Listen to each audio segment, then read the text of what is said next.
This is episode 344 of the Super League Pod. If you want to hear about warm bodies in pink shirts and little bellies getting a free rein, then you're in the right place, as we recap the last week in Rugby League with the help of your fan match reviews.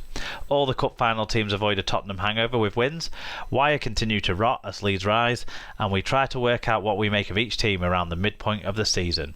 Plus, a travel lesson, Bryan Adams and camping. It's a full show, so get strapped in. It's SLP time.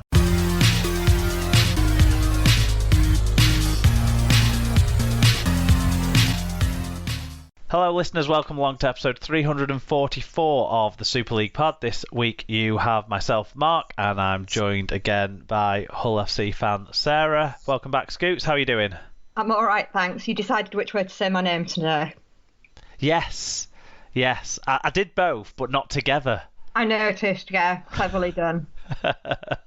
Good stuff. So, we've got up and down week for our respective teams this week to cover, but I don't think anyone performed as bad as my predictions this week, so my predictions might have rivaled yours. You did better than me. Okay, good stuff. I can tell you that much. So do you want to tell us about our sponsor before we get going? Yep, so once again, Super League Pod is supported by Rob's Mega Store, which stocks a wide variety of toys, stationery, arts and crafts ideas, pet accessories, books, and of course Rugby League birthday cards. You can search for Rob's Megastore on eBay or find the link in our episode blog post on superleaguepod.com. And SLP listeners can use the code SLP10, which is SLP10 at the checkout to get 10% off any orders over £5. Or if you enter SLP discount, you can give your 10% towards funding SLP's running costs instead. Good stuff. So this week we're going to start by picking up on some bits of feedback on stuff we spoke about last week on the show. Then we've got Super League Round 14 with fan views in on every game, some more than others, but on every game. And we'll catch you up as well on any news as we go through the games. Then we'll get you up to speed on the wider world of Rugby League with results and news and all those bits and pieces before making some guesses for next week's games and then getting out of here. I hope my guesses are better than last week, but that's just the way it goes sometimes. But the first thing to pick up on last week's show, if you haven't listened to it, we did spend quite a bit of time recapping the Challenge Cup final, of course, like we normally do with finals. But we also spoke a bit about some recent talking points. And the first one we talked about was potential league structure changes.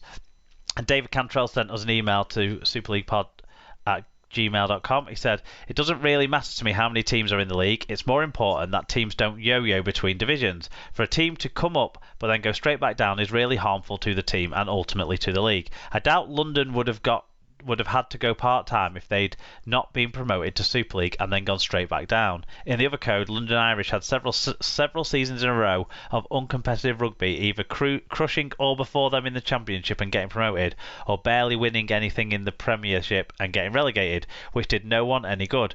When London Welsh similarly yo-yoed back and forth, it was followed shortly by bankruptcy and a 130-year-old club disappeared.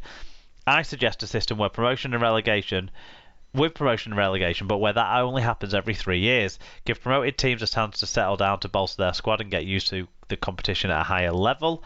Remember, Catalans were exempt from relegation when they first came into Super League. In their first season, they finished bottom but weren't relegated. Their second season, they just about managed to get off the bottom. Their third, they were competitive and finished third." So yeah, we didn't talk too much about promotion and relegation last week in our discussion, me and Alan, but what do you make of what David's saying there? Do you think it's a good idea, or do you think it maybe slightly complicates and skews things a little bit? I think my only concern, I do agree with a lot of what he says. My only concern would be like this every 3 years. Then would you say that the team that finished bottom/top on that third year got it? But then what if like another team had done it for 2 years and then they did it for one? How would you quite quantify that? Do you know what I mean? Are you then sort of almost going boom or bust, but in a bigger way because you've got a 3-year build up to it? Yeah, and I suppose you could sort of, if there's a promotion still I don't know if this would be a promotion every year, but certain teams would be exempt from relegation, or would you do it on an aggregate over 3 years and do it that way? But I suppose like you're sort of saying, that's what, if you have three teams promoted and they're all at different points in that 3 year cycle, but they finish bottom, second bottom, and third bottom within that 3 year cycle, then does the fourth bottom team get relegated? And you start of then seeing stronger teams getting kicked out of the league for the sake of helping a weaker team become stronger, and then does that benefit anyone in the long run anyway? So I do wonder whether the team should be given a year's grace where they can't be relegated, just to give them that like settling down period. Like we did with Catalans, although it wasn't. I think. Well, we kind of did the same thing in the licensing period, didn't we? And the Crusaders side had their financial problems that saw them drop away, but Widnes were really strong after the initial couple of years where they were poor. But then it only took a couple more years after that, 2 or 3 years after that, and then they were really struggling again for a number of years. And the kind of middle eight saved them a couple of times before they went down. So. I don't know that there's a perfect system with promotion and relegation. I sort of think we might need to bite the bullet and find a league system that involves all the full-time teams in one system and all the part-time teams in another system. And then if you had enough full-time teams to be able to accommodate some sort of promotion and relegation between those teams, fair enough. But otherwise, it's based on other criteria, because it seems the only way you can stabilise things. Yeah, I do agree. I do get what he says about, London, they are in a bad state now, and actually they were only, not even really a match off survival. No, they went down really on the final game of the season in a way. It was very close. They won 10 games, didn't they? Many teams have won 10 games and been nowhere near relegation. Yeah, exactly.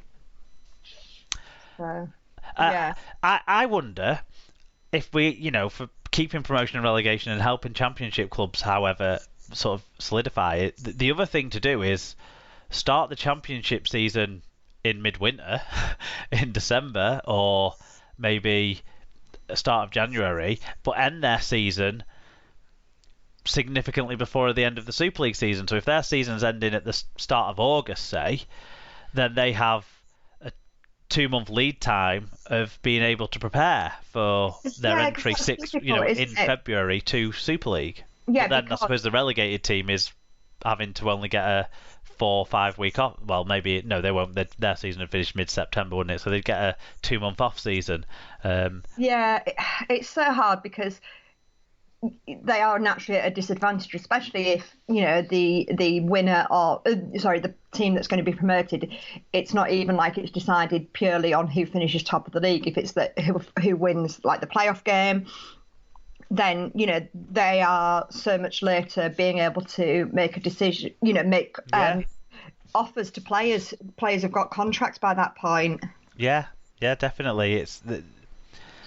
It is a problem that won't go away as long as our sporting culture wants to keep promotion and relegation in place, and our broadcaster wants to keep promotion and relegation in place. So it's one. If someone's got a solution, let us know, and we'll talk about it and try and find that solution. Dave Cantrell also got in touch by email about the conversation we had about criticism of refs. So I'll read out what Dave had to say, and then I'll bring you in, Sarah, on this one as well. So last week, David Hunter sent an email kind of saying, should we drop any kind of criticism from referees out of the show altogether? And we were reluctant to do that, but David, Dr. Hideous said, I'm happy for fans to criticise individual refereeing decisions and even to criticise referees. If it's okay to give players grief for individual mistakes or for systematic weaknesses, such as that they missed an easy goal kick or they are poor tacklers, etc., then it's okay to do the same with refs. Did the ref miss a forward pass? Scream at him from the stands. Is a particular ref consistently harsher than others in giving yellow cards? Call him out on it. Where it steps over the line is when that becomes abusive, when someone is yelled at just for being a referee, or when fans claim to be able to read the referee's mind and define the motives that supposedly lie behind his mistakes. Referees at all of the game are motivated by a love of the game and a desire to perform as well as they can, just like players. I have some sympathy with where Dave's coming from there in terms of, criticise, do your job as a fan from the stands, but not Yeah. become abusive for the sake of being abusive, and certainly don't call into question the referee's integrity, even if you call into question maybe sometimes their decision making or quality.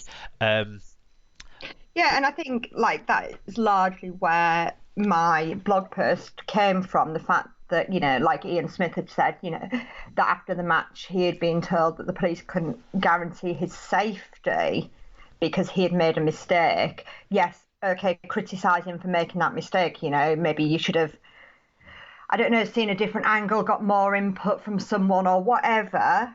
You've made a mistake. However, let's not have people fearing for their physical well-being. Yeah, because it's not like I don't know, like Hull fans are hating Jake Connor because he's missed a load of one-on-one tackles. No, they're celebrating the fact that he's set up a load of tries. It's not like Wigan fans on Saturday were saying Bevan French shouldn't play at fullback because he dropped one of the high kicks that led then to a try being scored. No, they're saying look at the creative play he made where he set up two tries and scored a try. But you give your players that slack and you can have a more level-headed approach to their performances. We should be able to give more slack to referees while still acknowledging when they do things that we don't like. Yeah, definitely. But one of the conversations I suppose that it rolls into is how that filters down. So it's okay to shout at a referee from a terrace where you're 20, 30 rows back and what have you. But when you take it to a Sunday morning on a park pitch in Hull and you've got coaches shouting at young referees there like your son's experienced this past weekend, that's where it becomes a bit more questionable and daunting. And then then the conversation goes to that: do we have to cut it all out at the top level to stop it filtering down, or do we work with the people at the grassroots level to understand what is acceptable behaviour for people that are involved in our sport? Yeah, it is hard, and I don't know what the answer is, and I think I sort of touched on that. I mean, in the blog post, yes, I got slightly frustrated with a few of Marcus Griffith's calls on Sunday afternoon. But then I put that in context of having spent the morning, as you say, standing on a park field in Hull, listening to abuse of a young referee who, is fairly dear to me. And, you start realising that actually that bloke on the pitch at Wakefield has also got family who may or may not be there listening to what's being said of him. I'm glad that your son's fairly dear to you. But let's talk a little bit more, because Joshua's really developing as a referee. We talked last time you were on about how he'd won an award for his performances at the Rhinos Challenge. You know that he doesn't get everything right. He knows that he doesn't get everything right. He's still being worked on with his, the people that do all the junior development stuff with the referees and that sort of stuff. But is now having the managing some of the games himself without a senior shadow referee there. But with that comes maybe sometimes coaching and stuff overstepping the boundaries. And if Joshua might miss something because he's one lad on a pitch of 26 other lads running around, then, it is a worry. Were you worried for Joshua this weekend when some of the coaches, not the players, the coaches, the adults, the fucking adults, were challenging him, questioning him in a more forceful way than would be acceptable? Yeah, I was, because he has always been treated with a great deal of respect.